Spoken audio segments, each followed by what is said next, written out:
کاناډا په اماراتو کې ځینې بند پاتې افغانان مني. د سرچینو په حواله کاناډا له هغو افغانانو کابو زر تنه ومني چې د طالبانو له تر واکمنېدو وروسته کاناډا په اماراتو کې ځینې بند پاتې افغانان مني. د سرچینو په حواله کاناډا به له هغو افغانانو کابو زر تنه ومني چې د طالبانو تر واکمنېدو وروسته له کابل څخه متحده عربي اماراتو ته انتقال شوي ول. دغه افغانان په امریکا او یا کوم بل غربي هیواد کې د ځای پر ځای کېدو په تمه دي.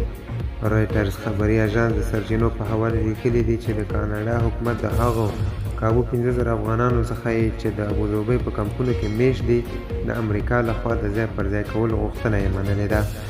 زیاته شوې ده چې د کاناډا چارواکي اوس د دغو افغانانو قضیې ارزوي څو یې ترمنځ هغه کسان انتخاب کړي چې د دغه هیواد د بیرته ځای پر ځای کولو په مقرراتو برابر وي.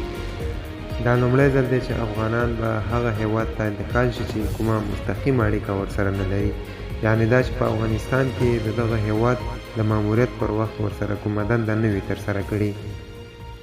سرچینو ویلي دي چې کاناډا د بیا میشتېدنې شرایطو په اساس د ابوظبي له کمپ څخه د مذهبي اقلیتونو کسان، هغه ښځې چې د کورنۍ غړي ورسره نه وي، دولتي کارکوونکي، مدني فعالان او ژورنالستان باسي. درنو لیدونکو، کله موږ سره په چینل کې نوی یاست نو مهرباني وکړئ زموږ چینل در سره سبسکرایب کړئ.